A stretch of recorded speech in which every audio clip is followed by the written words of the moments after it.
안녕하세요. 올해로 43살이 된 평범한 여성입니다. 참고로 제가 들려드릴 이야기는 범죄 사건과 관련된 내용이 포함되어 있으니 모든 이름은 가명이며 지역은 밝히지 않는 점 미리 양해 부탁드려요.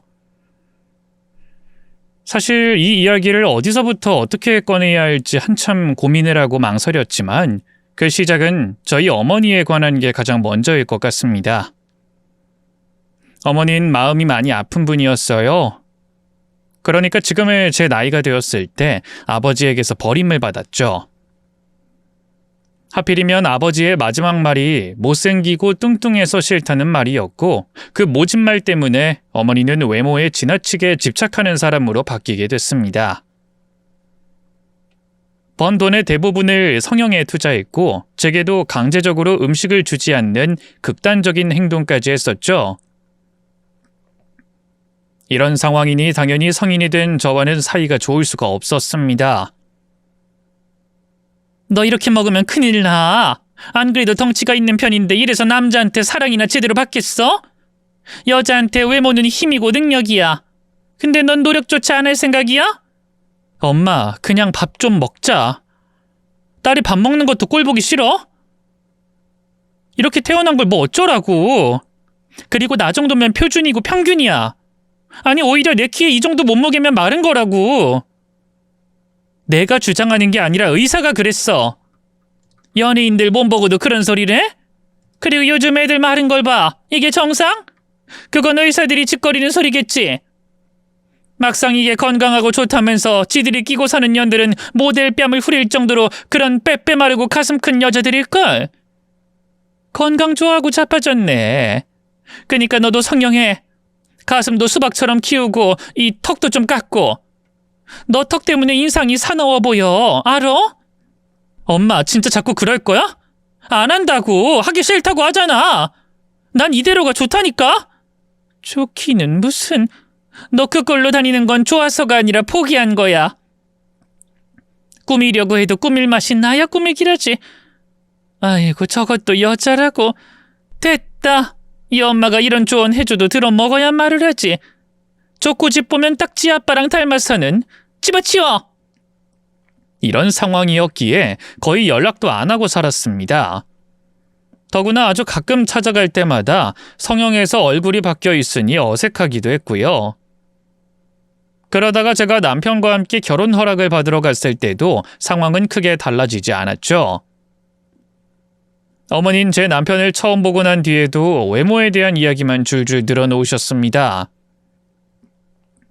눈이 짝눈이다 부터 시작해서 골격까지 가더군요. 너도 골격이 있는 편인데 하필이면 어디서 골라도 저런 걸 골랐어? 손가락 뼈 마디 봤니? 아주 소도 때려잡겠더라. 예쁜 아이 낳으려면 너랑은 반대로 뼈 마디는 되도록 얇고 선이 가는 사람을 만났어야지. 살을 빼도 뼈 두꺼운 건 답도 없어. 유전이 얼마나 무서운 건데. 너랑 걔가 애 나오면 아주 천하장사가 나오겠어. 남자이면 모르지만 여자이면 견적이 얼마나 나올 거야. 아주 눈, 코, 입 하나 건질 게 없는데 애가 불쌍하다 불쌍해. 엄마 적당히 좀 해. 사람 외모 가지고 판단하는 거 아니야. 뭐 여기가 성형외과야? 누가 엄마한테 견적 봐달라고 내가 물어봤어? 그냥 사람 자체를 봐달라는 거잖아. 그리고 여기서 태어나지도 않은 애가 왜 나와? 그냥 좀 평범하게 보통 엄마처럼 굴 수 없어? 그게 어려워? 그런 말하는 애들 대부분이 못생겼다는 건 아니? 너도 그래. 아무리 너도 나이가 들었기로써니 어쩜 관리를 하나도 안 받았어? 결혼 앞두고 이것저것 조금씩은 손을 봤어야지. 특히나 30 넘어가는 여자들은 보톡스는 기본으로 해야 해. 이거 어쩔 거야? 미간에 주름 있는 거 이거 펴지는 게 얼마나 힘든 줄 알아? 저는 그 말에 한숨을 푹 쉬었죠. 또 보자마자 내 외모 지적이야? 엄만 그게 얼마나 상처가 되는 줄 알면서 왜 매번 그런 식이야? 이제 좀 내려놓고 엄마도 제발 편안하게 살아. 성형도 좀 그만 좀 하고. 시끄러. 어차피 내 인생이야. 그리고 엄만 이게 더 좋고 행복해. 그럼 내 인생까지 관여를 말든가. 내 딸인데 내가 왜 관여를 안 해? 그리고 내가 하는 말이 결국 다 너 좋으라고 하는 말인 거 몰라? 너 사랑받고 잘 살길 바라니까 그러는 거지. 난 충분히 사랑받고 있어. 종구 씨 나 꽤 오래 좋아했고 내 외모 같은 거 안 봐. 그래서 그 사람이랑 결혼하기로 결심했어. 엄마랑 달라도 너무 다르니까. 그게 얼마나 갈 거라고 생각하니? 1년? 아니면 2년? 정신 차려. 평생 가는 사랑 같은 거 없어. 너희 아빠가 우릴 버릴 것처럼 그렇게 너도 버림받을 수 있단 말이고. 어머니는 늘 이런 식이었어요. 평생 사랑 못 받고 살 거다. 언젠간 버려진다. 남자들은 다 똑같다. 어린 시절부터 제게 저주처럼 늘 그런 말들을 하셨죠. 덕분에 저는 남편을 만나기 전까지 자존감이 굉장히 낮았습니다. 누가 봐도 평범한 외모였음에도 불구하고 늘 주눅이 들어 있었고요. 당연히 제대로 된 연애도 잘 하지 못했습니다. 언제 버려질지 몰라서 집착하고 의심하며 힘든 연애를 했었죠. 하지만 남편을 만나면서 저는 조금씩 달라지기 시작했어요. 그 사람은 다소 서툴긴 했지만 늘 저만 보는 사람이었고 제게 유독 헌신적인 그런 사람이었기 때문입니다. 그래서 2년 가까이 만나는 동안에도 의심이라는 걸 해본 적이 없었고 이런 사람이라면 결혼을 해도 되겠다고 생각하게 된 것은 너무나 자연스러운 일이었죠. 또 제 외모보다 저 자체를 좋아해주는 사람을 만났으니 더는 바랄 것도 없었고요. 결혼식 날 신부보다 더 화려하게 꾸미고 등장한 어머니를 보면서 어머니가 제 인생에서 가장 큰 난관이구나 하고 말았습니다. 그런데 결혼식 날 뜬금없이 나타난 시아버지로 인해서 제 결혼 생활이 꼬이기 시작하더군요. 모든 게 정말로 너무나 갑작스러웠습니다. 시아버님은 이전엔 남편과 큰 교류가 없었고 결혼을 허락받을 때에도 연락이 닿지 않았던 사람이었어요. 헌데 먼 지방에서 일을 하고 있었기에 당장 갈 곳이 없다며 저희 신혼집으로 밀고 들어오기까지 했죠. 집을 구할 동안만 지내겠다고 하기도 했고 오랜만에 부자 상봉이니 저 역시 크게 반대를 하지는 않았습니다. 하지만 문제는 시아버지가 저를 마음에 들어하지 않는다는 거였죠. 너 무슨 사업한다고 들었는데 그게 뭐냐? 네, 일종의 공간 대여 사업인데요. 사람들한테 집을 대여해주고 돈을 받는 거예요. 외국인들이나 아니면 관광객들이 주 고객이고요. 민박집이라고 생각하시면 편하죠. 공간 대여?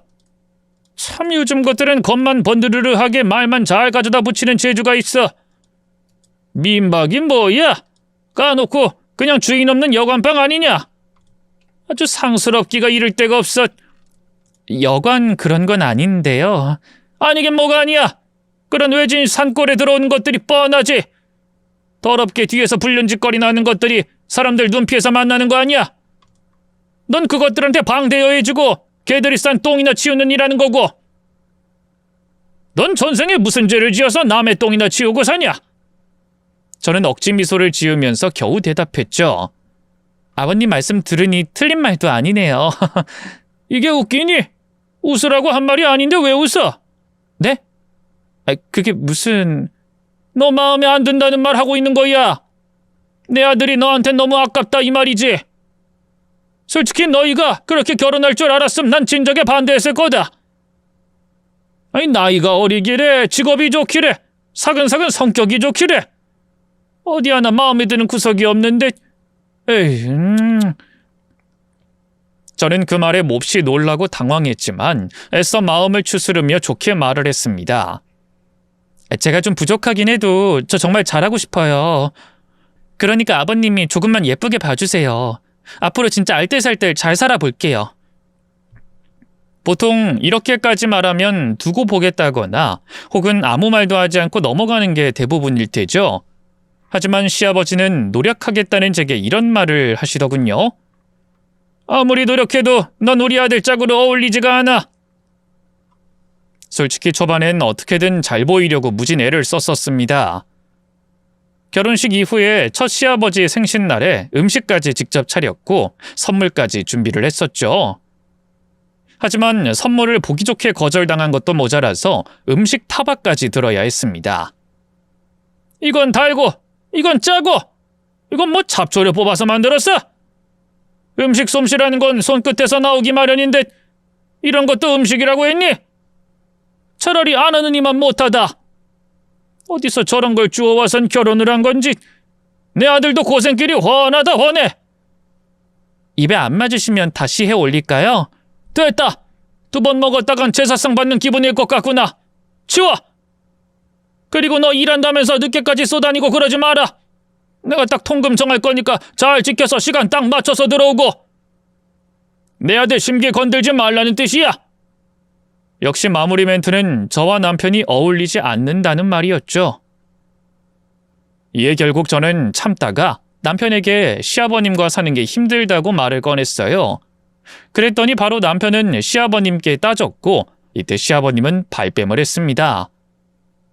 어찌나 천연덕스럽게 변명을 하는지 기가 찰 정도였죠. 내가? 새아가가 뭔가 오해를 한 모양이네. 난 그런 말 한 적 없어. 그저 너무 부담스러워서 다음부턴 이렇게 차릴 필요 없다고 말했던 것뿐이다. 아니, 애가 벌면 얼마나 번다고 이런 것에 돈을 쓰나. 괜히 나 때문에 음식을 만들었을 수고까지 떠올리니 마음이 안 좋았고. 이 사람 말론 저랑 어울리지 않는다면서 그런 말 했다면서요? 어울리지 않지.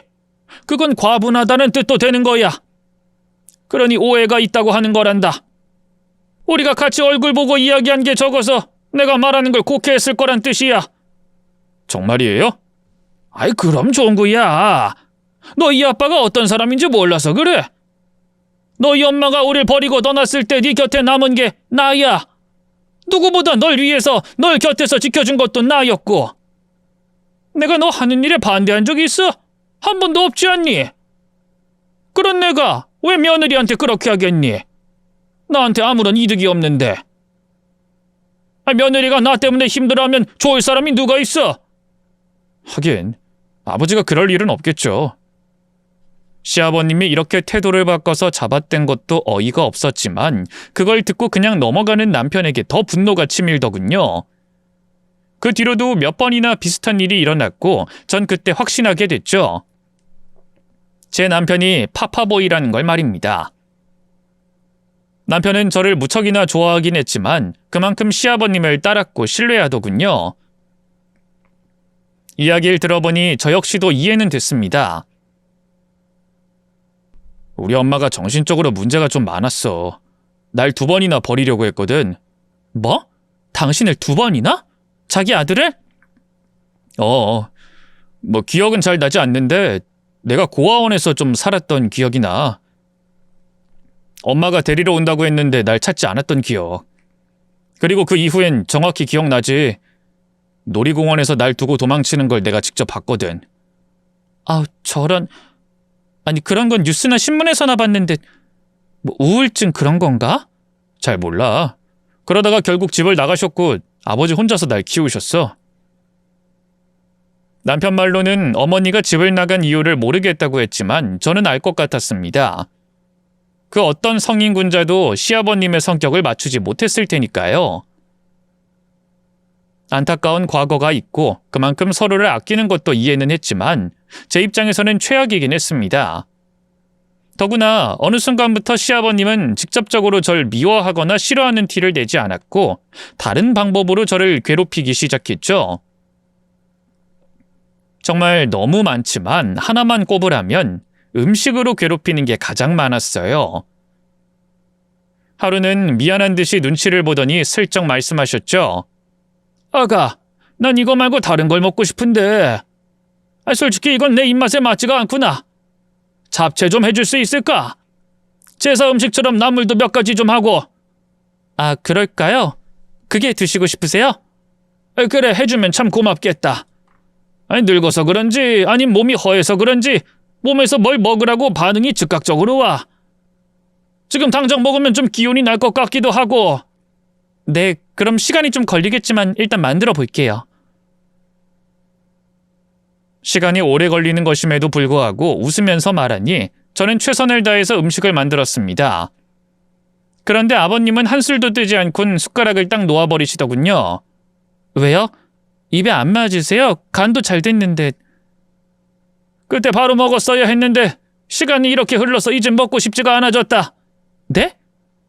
그래도 아직 3시간이 안 지났는데. 그럼 억지로 먹으라는 말이니? 그러다 체하면 세아가 네가 책임이라도 지겠다는 거야? 네가 정성 들여서 만들었다는 건 알지만 도통 입맛이 없는 걸 어쩌라고? 혹시 이것도 기분 나쁘다고 내 아들한테 일을 참이니? 그럼 미리 말을 해다오. 내가 지금 당장이라도 네 앞에서 싹싹 빌어줄 테니까. 적어도 너 때문에 아들이랑 사이가 틀어질 순 없지 않니? 저는 그 불쾌함을 참지 못하고 결국 따졌죠. 아버님, 정말 이런 식으로 하실 건가요? 왜 이렇게까지 하시는 건지 전 도통 이해가 되질 않아서 그래요. 저요, 진짜 많이 참고 있거든요. 제가 왜 그렇게 싫으신 거예요? 사람 싫어하는 게 이유가 있는 거니? 좋아하는 이유야 수십 가지지만 싫은 건 싫은 거지. 예를 들어 벌레가 싫은데 그 이유가 뭐겠니? 그냥 벌레니까 싫은 거잖니. 바퀴벌레는 더듬이가 싫고 쥐는 다리가 싫다? 아니, 그냥 다리고 몸통이고 더듬이고 다 싫은 거야. 싫고 좋은 건 좋은 게 더 많을 때 나뉘는 거고 그냥 싫은 건 전부가 싫은 거지. 아버님, 지금 저를 벌레 취급하시는 건가요? 전부 싫다고? 난 예를 든 거야. 너 가만 보니까 사람을 이상하게 몰아가고 확대해서 가는 경향이 있구나. 그래, 미안하다. 오해하게 해서 미안하고 번거롭게 해서 정말 미안하네. 앞으로는 이런 일 없게 차라리 굶으마. 됐니? 아버님! 어디서 언성을 높여? 우리 종군 원래 내 말 다 들었어. 근데 너 때문에 애가 변했고 내가 교육시킨 걸 다 망친 게 바로 너야. 굳이 네가 싫은 이유를 따지자면 그거다. 설마 그게 불쾌하시다는 건가요? 아버님 의견을 따르지 않고 절 골라서? 종구씨 성인이고 혼자 알아서 판단할 수 있어요. 종구씨 인생이고 아버님은 그걸 마음대로 할 권리 없고요. 걘 결혼하면 안 될 아이야. 아직 준비가 안 됐다는 뜻이고.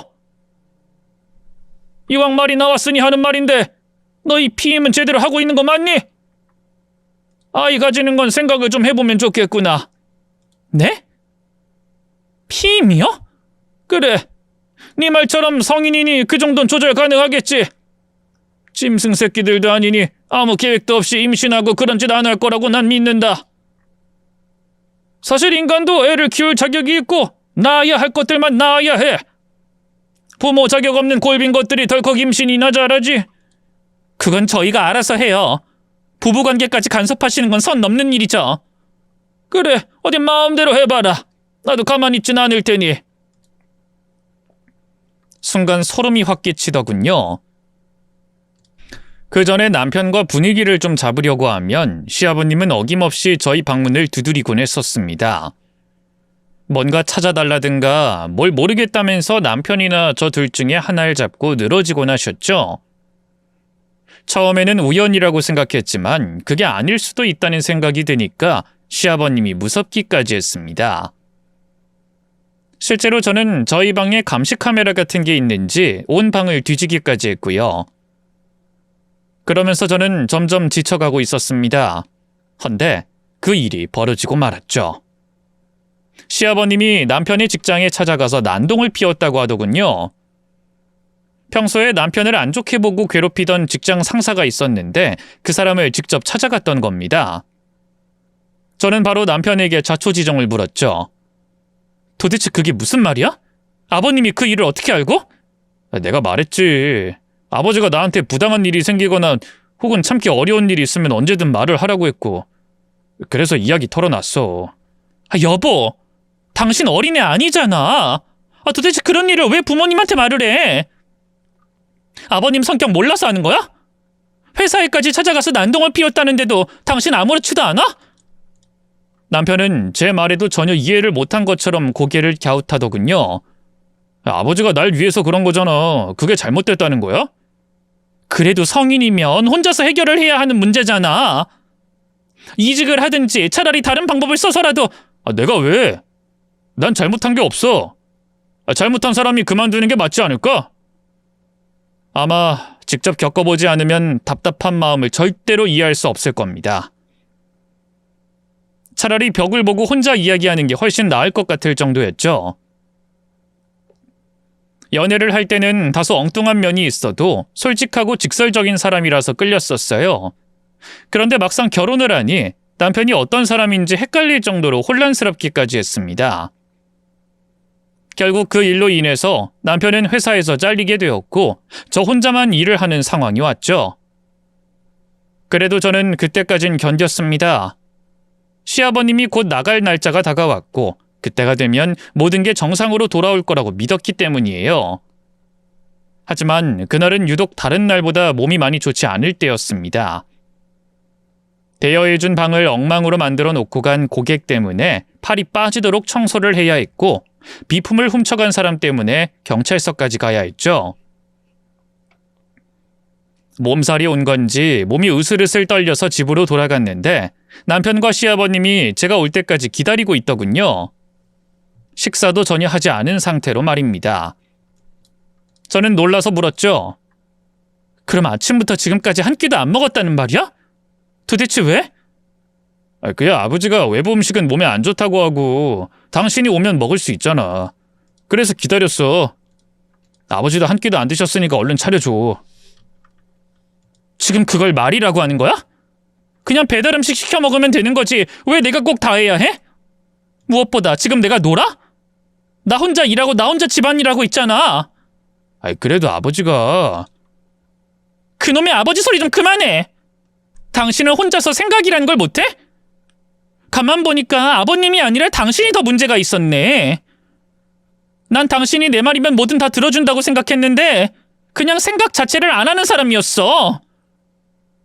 누가 하라고 하면 알겠다고 하고 먹지 말라고 하면 안 먹는 그런 인간. 내가 다른 건 다 참아도 이제 더는 못 해먹겠다. 우리 이혼해. 그게 무슨 말이야. 우리가 왜 이혼을 해. 더는 당신이랑 못 살겠다 이 말이야. 이제 찌긋찌긋해. 남편은 순간 표정이 굳었고 제 손목을 비틀듯이 잡아 올렸습니다. 지금 날 버리겠다는 뜻이야?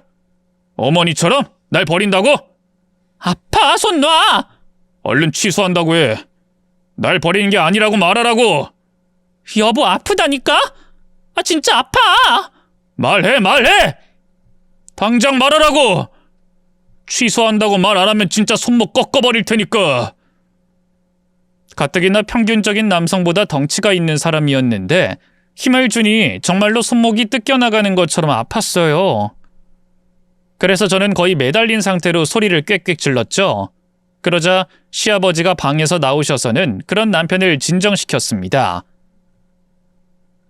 하지만 진정시키는 방법은 소름 끼쳤죠. 마치 우는 아이를 달래는 것처럼 양손으로 두 귀를 막고 속삭이는 것처럼 말하더군요. 쫑구야, 여자들은 원래 다 저래. 그래서 아빠가 결혼은 하지 말라고 했던 거 잊었니? 네 엄마도 전년도 다 똑같아. 너도 잘 생각해봐. 저런 애는 흔해. 얼굴이 예쁜 것도 아니고 마음씨가 고운 것도 아니고 별것도 없는 주제에 소리만 지를 줄 아는 계집일 뿐이야. 하지만 아버지, 난 저 사람이랑 헤어지고 싶지 않아요. 이혼을 하자고 했다고요. 저한테 이혼을 말했다니까요? 어떻게 이혼을 하자고 할 수가 있죠? 알지, 아빠는 종구 마음 누구보다 잘 알아. 하지만 너희 엄마를 생각해봐라. 결국 마음 떠난 사람은 언제든 떠나게 되어 있어. 저런 것들한테 집착해서 얻을 수 있는 게 뭐가 있어? 어차피 늙은 년이야.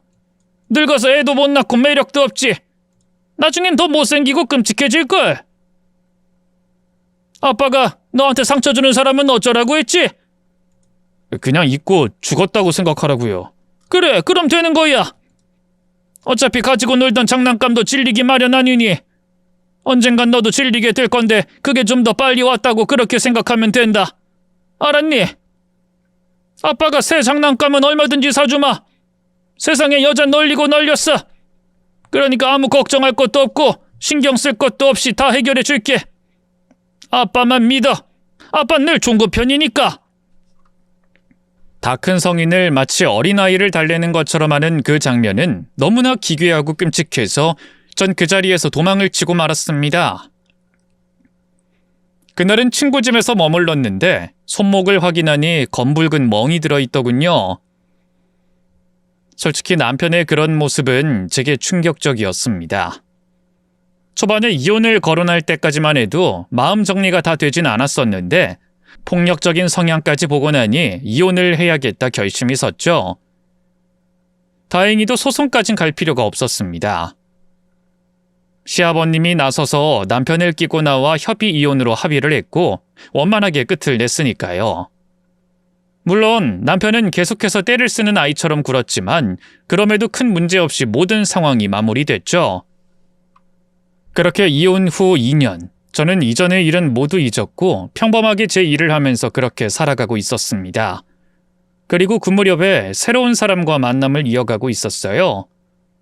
그 사람은 제가 운영하는 곳에 자주 방문했던 고객이었고 말이 잘 통하고 취미가 똑같아서 빠르게 가까워졌죠. 한 번의 결혼 실패로 인해서 두려움도 있었지만 그건 형석 씨도 마찬가지였어요.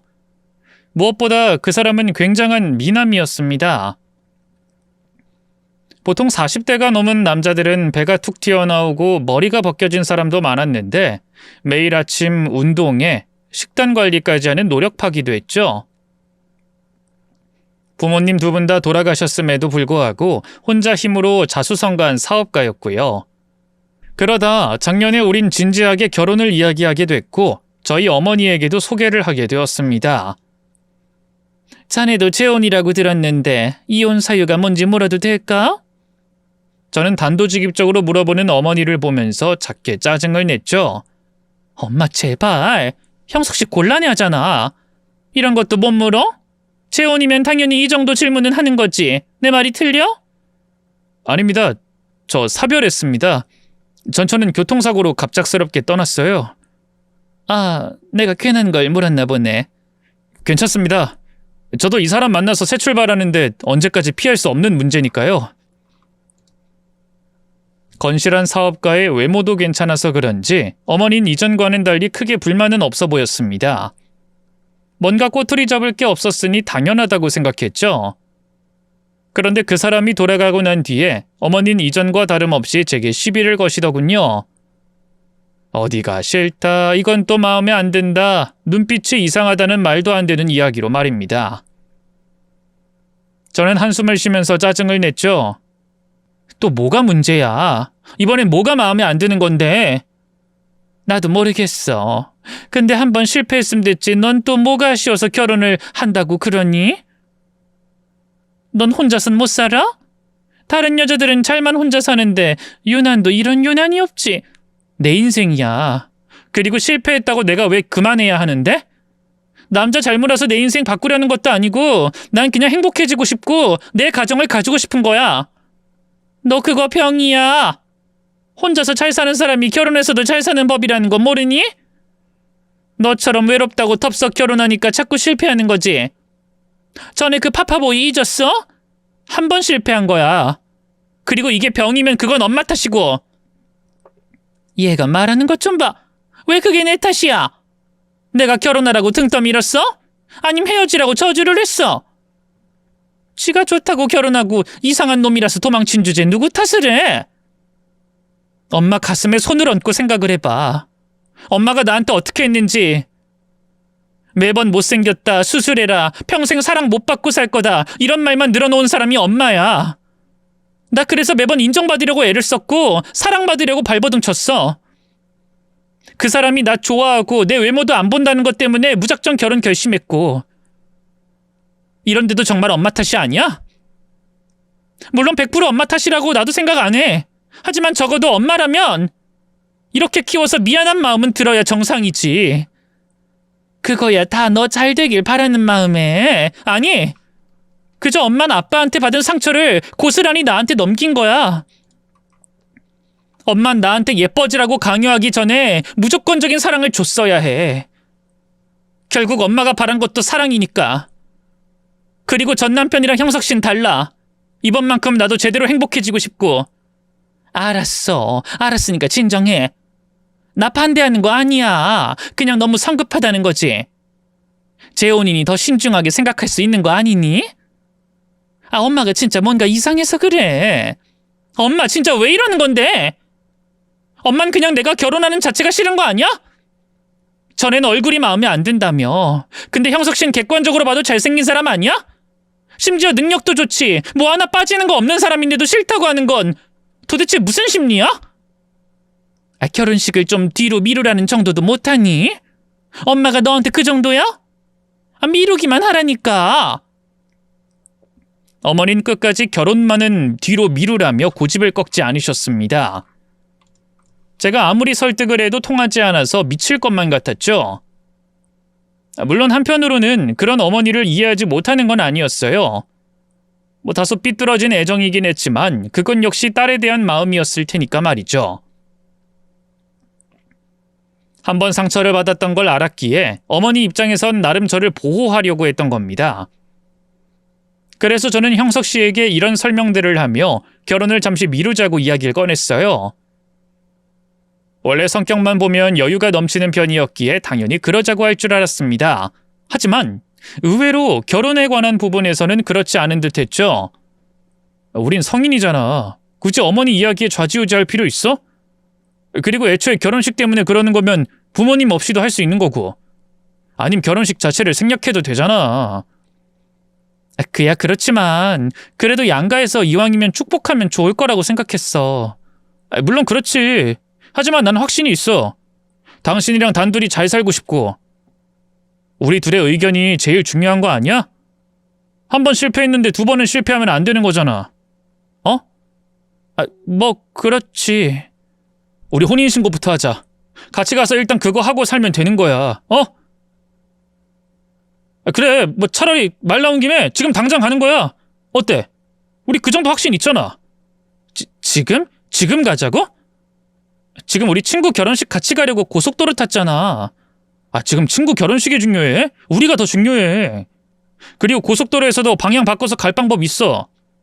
회차 차로 진입한다고 도로공사에 연락만 하면 땡이라고.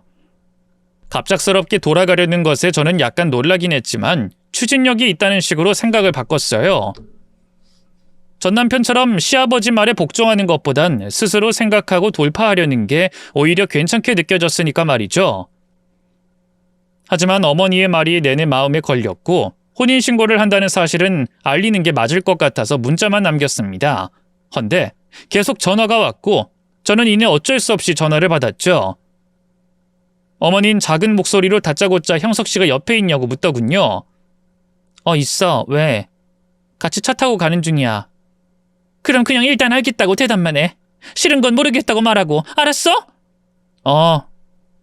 알겠다고 말을 하라니까? 알겠어. 근데 왜 그러는 건데? 잘 들어. 나 너희 인사 온 날부터 내내 이상했어. 뭔가 기분이 기묘하고 기괴한 게. 그래서 나 혼자서 도대체 이게 뭔가 싶어서 몇 날을 생각을 했다고. 그러다 딱 떠오른 거야. 네 전 남편 귀 말이야. 갑자기? 그게 무슨 말이야? 쉿! 그냥 알겠다고만 대답하라니까 얘가 왜 자꾸 이래? 일단 너 결혼하려는 그 남자 형석인지 형식인지 그놈 얼굴 다 뜯어 고친 거 알아? 몰라? 몰랐지? 엄만 첫날 알았어. 코며 눈이며 양아까지 했구나. 다 알았다고. 에이 설마는 무슨 설마야. 내가 딱 보면 몰라? 성형외 거를 얼마나 들락거렸는데. 뭐? 근데 왜 나한테 그런 말 안 했어? 그야 전처가 교통사고로 죽었다기에 무슨 사정이 있어서 얼굴을 성형했다고 생각했으니까. 근데 그렇게 다 뜯어 고쳐도 보통 귀는 성형을 잘 하진 않거든. 그래서 놀라지 말고 들어. 아무래도 그 남자 네 첫 남편 같아. 저는 그 말에 불에 댄 것처럼 소리를 질렀죠. 뭐? 아우 쉿! 그렇게 대놓고 놀라지 말라고 했잖아. 엄마가 다른 건 몰라도 얼굴 하나하나 뜯어보는 건 성형외과 의사 저리 가라야. 그래도 혹시 모르니 확인은 해봐. 대충 화장실 가고 싶다면서 기회 봐서 차 세우고 지갑, 그 신분증 좀 살펴봐. 혼인신고인지 뭔지 하기 전에 지금 네 남편 신분증 확인해봐 빨리. 전화를 끊고 나서 슬쩍 그 사람의 귀를 보니 진짜 비슷한 느낌의 심장이 정말 터질 것처럼 빠르게 뛰었습니다. 대충 엄마가 또 수술을 했다고 둘러댔고 형석 씨에게 배가 아프다며 휴게소에 들리자고 했죠. 저 혼자 화장실에서 손을 씻으면서 찬찬히 생각을 정리했는데 확실히 걸리는 게 몇 개가 있긴 했습니다. 제가 운영하는 곳에 혼자 왔던 것도 마음에 걸렸고 제가 좋아하는 음식점을 기가 막히게 아는 것도 수상하게 느껴졌죠. 이전엔 운명처럼 느껴졌던 게 부자연스럽다는 걸 확신하게 되면서 저는 어머니 말처럼 반드시 신분증을 확인해야겠다는 생각이 들었어요. 문제는 그 사람이 차에서 내릴 생각을 하지 않는다는 거였습니다. 무엇보다 뭔가 부탁해서 내리게 되면 반드시 지갑을 챙겼기 때문에 저는 다른 방법을 떠올려야 했죠. 그래서 저는 커피를 2잔 시킨 뒤 바로 차로 돌아와서 말했습니다. 커피를 시켰는데 사람이 너무 많은 거야. 다리는 좀 아프고. 결제는 다 했으니까 나 대신 가지고 와줄 수 있어? 그래. 뭐 다른 건 필요 없어. 약이라도 사다 줄까? 아니야, 이미 사서 먹었어. 커피만 좀 빨리 마셨으면 좋겠는데. 그래, 그러지.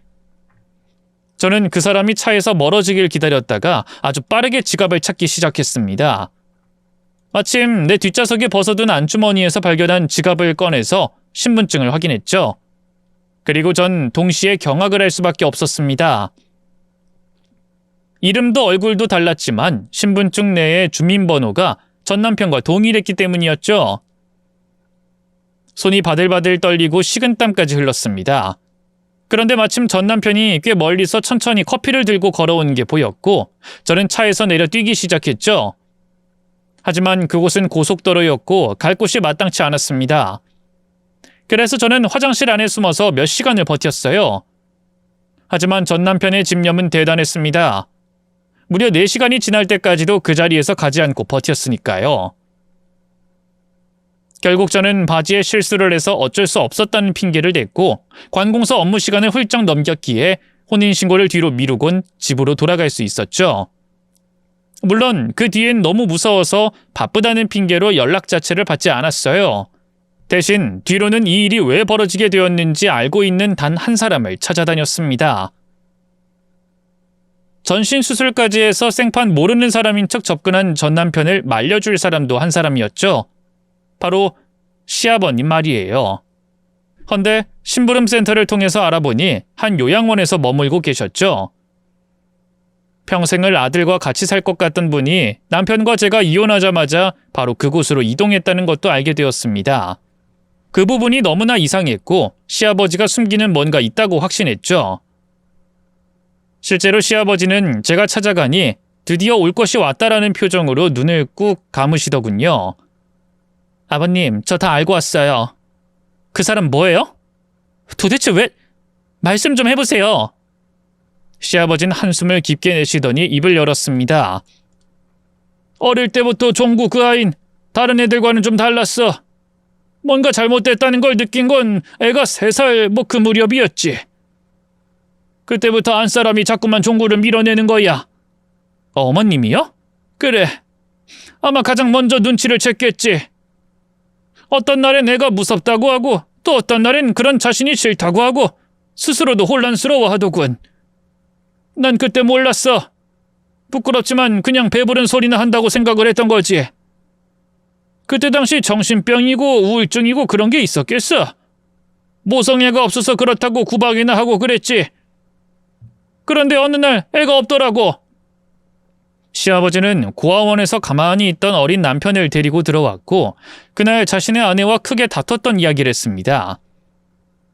미친 여자라고 욕하면서 친정에 가 있으라고 한 뒤에 자신이 한 달 정도를 돌보기 시작했다고 하더군요. 그러면서 알게 됐다고 했습니다. 이유가 없이 뭔가를 자꾸 죽이는 거야. 처음엔 곤충 같은 걸 죽였는데 나중엔 고양이한테 쥐약을 먹여서 죽이고 쥐덫을 놓고 그걸 가만히 보고 있는 걸 봤지. 그때 난 알았어. 내 아내가 왜 아들에게 그렇게 치를 떨었는지. 감정이 없어. 걔한테 있는 거라곤 오로지 소유욕 그리고 채워지지 않는 갈증이 있을 뿐이야. 결국 아내는 버티다 그렇게 도망을 쳤고 나 혼자서 오랜 시간 그 녀석을 감당한 거지. 하지만 이건 고칠 수 있는 병이 아니야. 고칠 수 없다뇨? 뇌에 이상이 있는 거야. 공포, 두려움을 담당하는 뇌의 기능이 작동을 안 하는 거지. 흔히 사이코패스라고도 부르는데 뭐 이런 질환이 있다고 다 살인마가 되는 건 또 아니거든.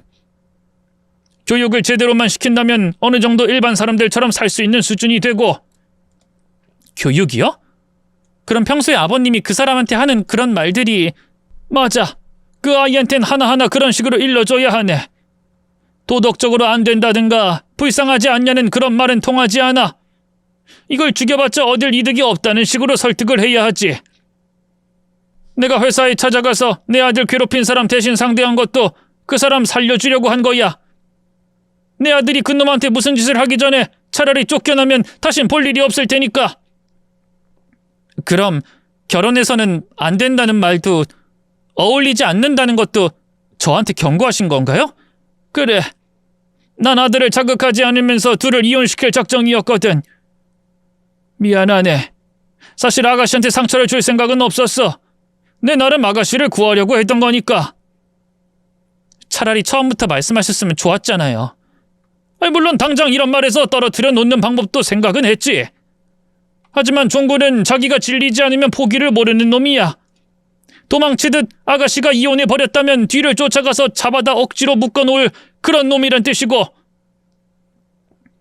예전에 이런 일도 있었어. 소유한다는 게 이 욕심이라는 걸 가르치려고 억지로 장난감 하나를 빼앗은 적이 있어. 나도 가지고 싶으니까 달라고. 그랬더니 그 녀석은 한참 고민하다 인형의 머리를 뚝 떼어서 주더군. 그놈은 머리가 없는 그 인형을 2달을 넘게 가지고 다녔고, 그래서 난 기다렸고 또 기다린 거야. 종구가 아가씨를 포기할 때까지. 아가씨가 질려서 더는 찾지 않을 때까지 말이야. 그럼 전 앞으로 어째요? 그 사람이 절 포기하지 않았다는 뜻이잖아요. 내가 해줄 말은 많이 없어. 도망가. 최대한 멀리. 꽁꽁 숨어. 미안하네. 정말 미안해. 그때 느낀 공포감은 말로 표현하기 힘들 정도였습니다. 그래서 운영하던 곳도 다 문을 닫아버렸고 전화번호를 바꾸고 집에도 들어가지 않았죠. 그렇게 여기저기 떠도는 생활을 한 게 장장 2달이었습니다. 이에 어머니는 자기 집으로 들어오라고 저를 설득했고 전 잠깐이라도 좀 쉬고 싶어서 어머니의 집으로 갔죠.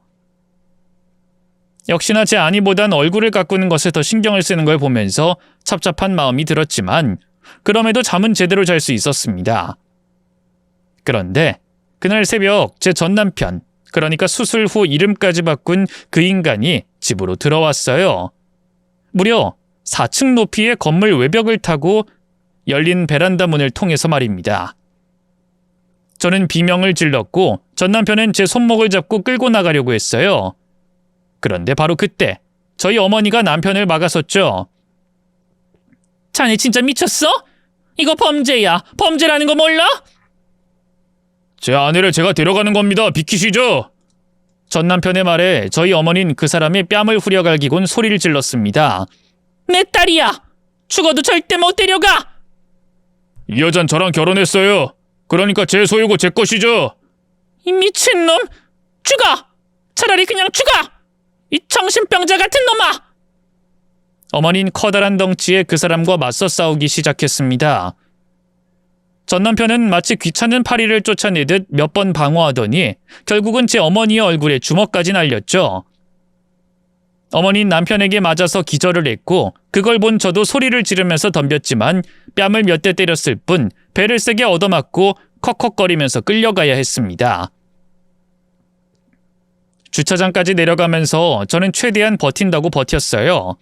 하지만 새벽 시간이라 사람도 한 명 보이지 않았고 결국 차 앞까지 끌려와야 했죠. 순간 저 차에 타면 죽는다 라는 생각만 들더군요. 여보, 우리 제발 말로 하자. 우리 대화로 해. 대화? 당신은 연락을 안 받았고 날 피했고 난 그래서 잡으러 온 거야. 여기서 2달 넘게 있었어. 일단 가서 결혼하고 다시 같이 살면 되는 거야. 알았어. 알았다고. 저는 숨을 몰아쉬다가 문득 시아버지가 설득하는 방법을 떠올렸죠. 도덕적으로는 설득이 되지 않는다는 것, 실리를 중요하게 여긴다는 건 말이에요. 그리고는 이어 말했습니다. 싫다는 게 아니잖아. 굳이 이런 방법을 써야 했겠냐는 거지. 솔직히 이렇게 한다고 당신한테 좋아? 아님 나한테 좋아? 우리 괜히 힘 빼지 말자. 애초에 이럴 필요가 없어. 나한테 생각할 시간이 좀 필요했을 뿐이야. 당신이 다시 돌아왔다는 걸 알았으니까 놀라지 않았겠어? 시간은 충분히 썼어. 남편은 그 말과 동시에 저를 차에 밀어 넣으려고 했죠. 하지만 저는 버티면서 애써 웃었어요. 여보, 억지로 안 그래도 된다니까? 지금 날 봐. 내가 도망이라도 갈 것 같아? 이렇게 강제로 한다고 해서 당신한테 이득될 건 아무것도 없어. 굳이 힘을 왜 빼? 어? 당장이라도 저를 죽일 것 같은 그 눈빛을 보면서 저는 모든 힘을 다해 차분한 척 애를 썼습니다. 다행히 이득이 될 것 없다는 말이 효과가 있었는지 남편은 한층 누그러졌죠. 하지만 따로 나가서 이야기를 한다든가 내일 이야기하자는 말은 통하지 않았습니다. 그래서 저는 어쩔 수 없이 차에 올랐고 남편은 어디론가 차를 몰기 시작했죠. 남편은 태연하게 가면서 차에서 설명을 하더군요. 저를 더는 밖에 둘 수 없으니 가둬두겠다는 말이었습니다. 당신은 날 한 번 버렸지? 날 두고 갔어. 우리 어머니처럼. 아버진 죽은 사람 취급하면 된다고 했지만 살아있으니 그렇게 생각할 수가 없었어. 그래서 날 가둬둔다는 말이야? 무슨 이득이 있는데? 찾으러 가지 않아도 되고 기다리지 않아도 되니까 충분히 이득이 있어. 당신은 내 거야. 넌 이제 어디도 못 가. 우린 결혼을 했고 난 당신이랑 평생 영원히 가족이 될 거야. 여보. 휴대폰 내놔. 남편은 제 휴대폰을 빼앗아서 끄더니 이내 차창 밖으로 던진 뒤 속력을 내기 시작했죠. 그렇게 얼마나 달렸을까? 한적한 숲길이 나오기 시작하면서 저는 저도 모르게 벌벌 떨었어요. 헌데 목적지가 500m 남았다는 내비게이션의 지시와 동시에 뒤에서 경찰 사이렌이 울렸습니다. 보통 사람이었다면 놀라거나 당황했을 법도 한데 남편은 백미러로 흘끔 뒤를 살펴볼 뿐 별 반응이 없더군요. 이윽고 경찰차가 앞을 막아섰을 때도 남편의 손목에 수갑이 채워졌을 때도 태연하게 절 보면서 다시 찾아갈게 라고 말했죠. 저는 그 말에 다리에 힘이 풀려 주저앉았는데 언제 왔는지 제 어머니가 그런 저를 안아줬습니다. 코뼈가 부러졌는지 온 얼굴이 피범벅한 상태로 절 보면서 아가 아가 하고 울고 계셨어요. 엄마? 엄마 괜찮아? 코에서 피가 나는데 얼른 병원에 갔어야지. 그러다 수술한 거 잘못되면 어쩌려고. 지금 수술이 문제야? 네가 그렇게 잡혀갔는데. 미안하다. 엄마가 미안해. 엄마가 왜? 다 내가 잘못한 건데. 아니야, 내 잘못이야. 엄마 너 이대로 잃어버리는 줄 알고 내가 미쳤지. 이깟 얼굴이 뭐라고 내 딸한테 그렇게 상처를 주고 이런 미친놈한테. 어머니는 이를 꽉 물고는 일어나서 경찰에 연행되어가는 제 남편을 향해 소리를 쳤죠. 너 이 새끼 또다시 내 딸 근처에 얼씬거려봐. 그때 내가 너 죽여. 반드시 죽일 거야. 알아? 어차피 나 살 날도 얼마 안 남아서 너 하나 죽이는 거 일도 아니야. 내 얼굴에 수십 번 칼을 댔는데 내가 못할 것 같아? 더 소름 끼치는 건 남편이 원래 가려고 했던 목적지였어요. 도대체 언제부터 계획을 했던 건지 방 하나가 온통 방음 설비가 되어 있었고 외부에서만 걸어 잠글 수 있는 장치까지 되어 있었죠. 마치 가축을 사육하는 것처럼 커다란 철창으로 된 우리도 있었고요. 결국 남편은 주거 침입, 폭행, 감금죄로 실형을 선고받았습니다. 증거가 넘쳐났지만 안타깝게도 초범이라 겨우 1년 8개월. 제대로 된 형벌을 받진 않았죠. 대신 그 사이에 어머니가 나서서 접근금지 신청도 했고 제 이름을 개명하는 동시에 주민등록번호까지 바꿀 수 있게 도왔습니다. 범죄 피해자인 경우는 신청하는 게 어렵지 않았기 때문이죠.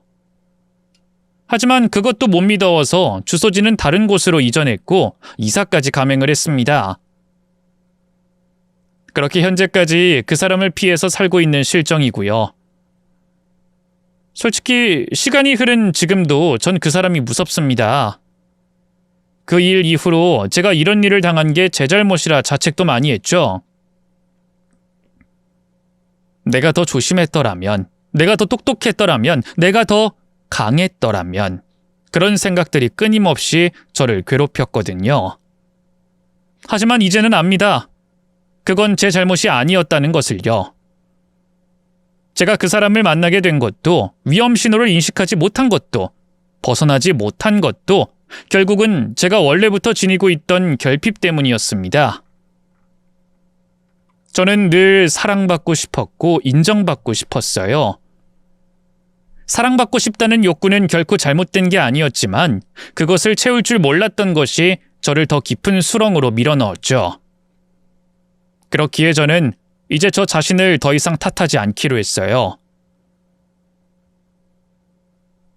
네가 겪은 고통은 네 잘못이 아니지만 그 고통에서 벗어나는 것은 너의 책임이다. 라는 말이 있더군요. 그렇기에 저는 앞으로도 계속 행복을 찾을 겁니다. 비록 그 길이 쉽지는 않겠지만 저는 더 이상 두렵지 않습니다. 그리고 여러분도 마찬가지예요. 우리 모두 행복해질 자격이 있으니까요. 끝까지 제 이야기 들어주셔서 감사드리고 앞으로 저 더 열심히 살아가려고 합니다. 그러니까 부디 응원 많이 해주셨으면 좋겠네요.